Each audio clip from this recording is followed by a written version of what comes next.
Yeah, we rode in together. Yeah? Yeah. You see that car, right? All right, we're just opening up for questions for Coach. Don't all shoot at one time. So how's the early part of this week been? I guess you've been focused on UConn, what, for a couple days now? Yeah, yesterday was a Sunday for us, game week. Players had the day off. This was a Monday. Got a chance to get out on the grass and get them moving around a little bit. They're in the weight room as well, but mentally get an opportunity to kind of get a jump start on UConn. Did a little bit last week as well, so refamiliarizing themselves with some of the things that we had in. But really today is when you implement your entire normal down game plan. Coach, is the first game of the year the toughest to prepare for because you're kind of, for your opponent, you're going off with flashy tendencies maybe, and there's nothing you can really see from this year? It is difficult because they've had almost an entire calendar year to kind of change who they are. I mean, they've done the same things that we've done where you go back, you self-scout yourself, you look at your personnel, you're going to tweak what you do. You have a core value or core principles of who and what you want to be, but you can be dramatically different. So in week one, there's a depth chart of where personnel is for them. A lot of those guys haven't been on the field for them or did not start for them. They've had a year to get better too. So you got to be ready to make a lot of adjustments during the course of the ball game. Just looking back on camp, were you happy with how things went? Did you address the questions that you had going into it? Thought our guys competed extremely hard. I've said this before. When we put the ball down, they walked through the gate and went on the practice field. They competed, they got after it. They did push themselves to get better every single day. I think, being in game week, the ability to kind of focus in and see that, ultimately we're getting a chance to play here at the end of the week is important for them, that sense of urgency. And I know they're excited, our coaches are excited to get out and kind of go prove ourselves one play at a time, one game at a time. Josh McMullen gets the top billing at right tackle. What did you see from him? He's athletic.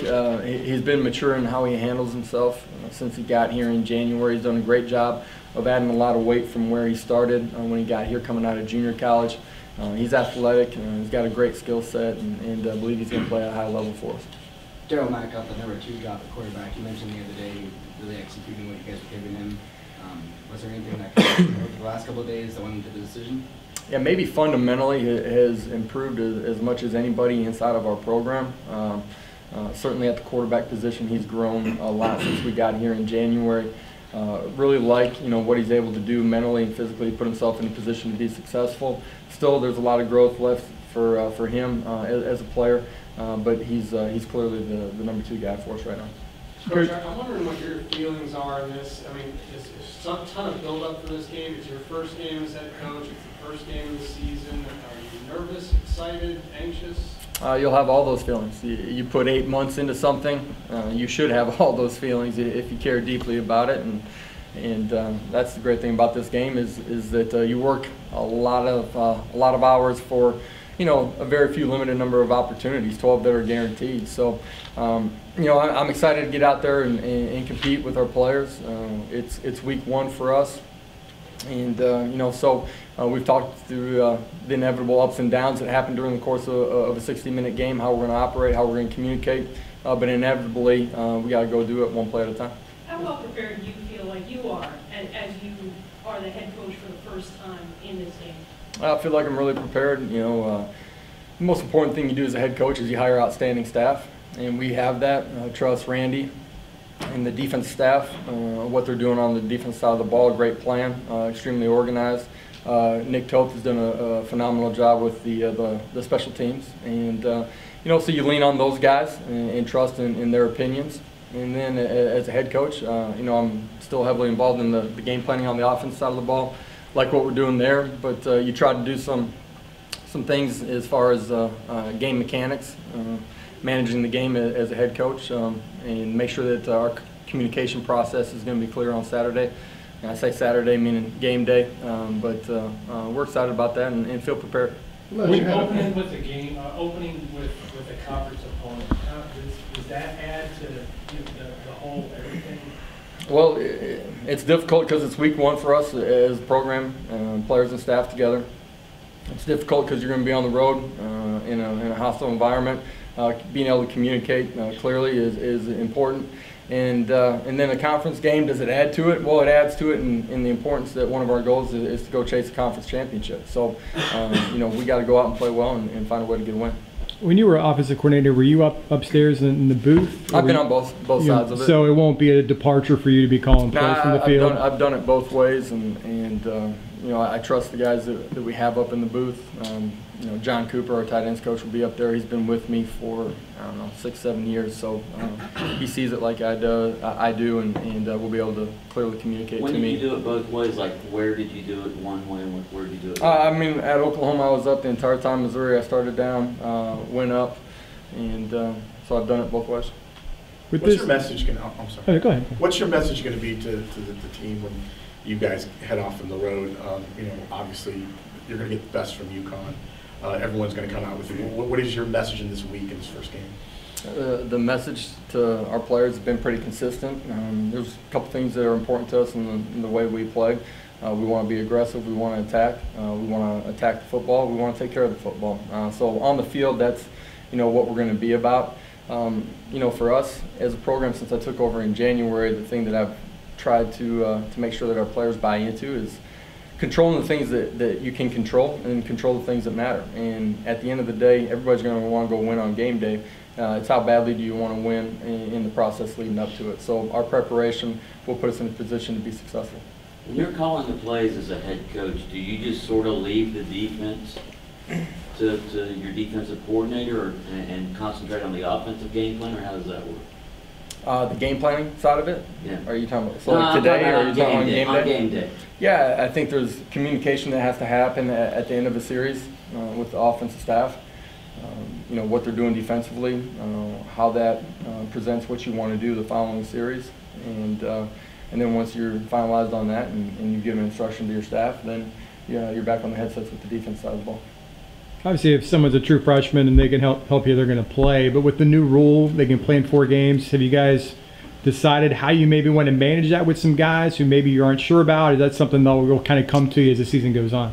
Well, if guys are in a position to help us, whether that's on special teams or on one of the other 2 phases of the game, we're going to play those guys right now. Injury happens or they don't perform well and you make some adjustments to your depth chart, maybe they become a guy that ultimately ends up redshirting. You're also going to have guys that maybe aren't on that right now, on the 2 deep or looking to play as injuries happen during the course of the season, or they continue to progress and perform well. Maybe they earn the opportunity to go out and play. So you got to manage it kind of week by week.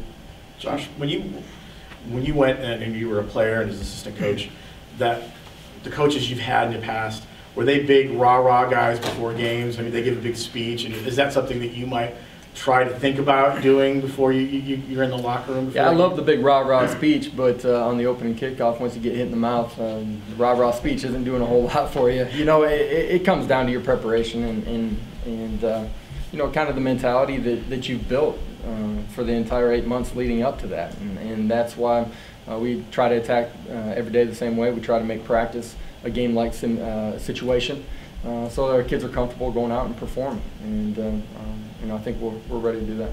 How about Thursday night, prime time, national TV, spotlight for everything with what happened last year and the notoriety? How do you advance that? Great opportunity for our players to play in front of that audience, our staff as well. Great opportunity to continue to build our brand, our logo. And at the same time, our kids are used to playing in big games. And once the ball's kicked off, it's 11 on 11 inside the white lines. Is it like one of those wow things, Thursday night prime time, conference opponent, after what happened last year?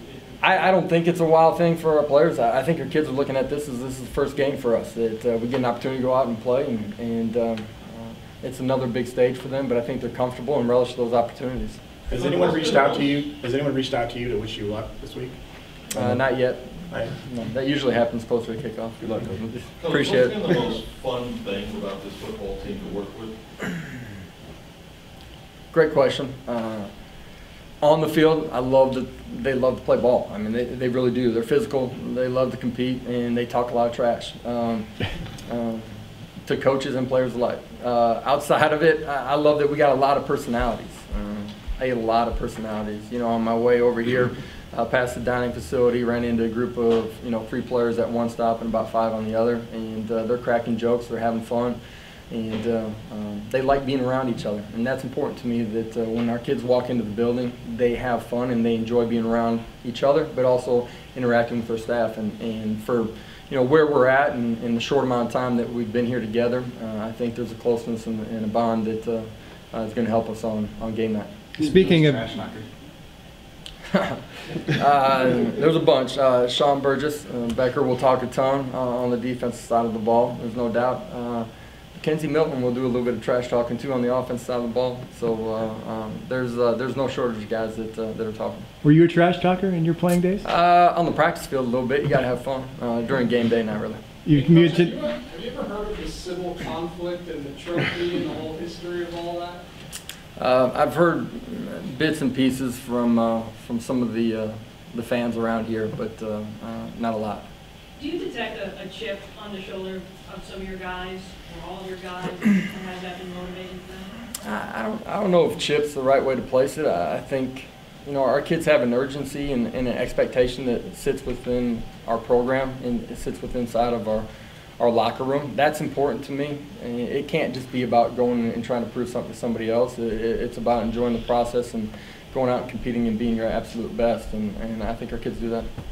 The Garvey Center opened up last week, the player cafeteria. How important is that for your programs? I know you talked about revamping things when you got in here. Yeah, we changed the way our players started to eat in January when we got here.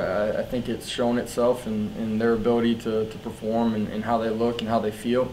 I think that will pay dividends into how healthy we are as we go throughout the course of the season, certainly the back half of the season. It's important to me that we do everything we possibly can to give our kids everything that they need to be successful. Academically, socially, in their faith, and certainly on the football field as well. So we're trying to do that in every area. George O'Leary was here a couple days ago, stopping by. What did you talk about and discuss, and what did he say to you? We talked on the phone before the day before, and then he was able to come over to practice too. I think that guy Coach O'Leary put a ton of time and energy into building this place, and I'm thankful for the building blocks that he put in place, and Coach Frost as well. So I'm able to take over a program that's continuing on an upward trend projection, and we're trying to continue to build it one day and make it better every day. Coach, in that same vein, there's obviously a lot of expectations this year. How important is it for you as a first game head coach for your team to come out and look really good? It's important for me, and it will be every day that I'm the head coach here at UCF, that we go out and perform well on game day, but also on the practice field. I'm a prideful guy that takes pride in the work and energy and effort that you pour and put into something.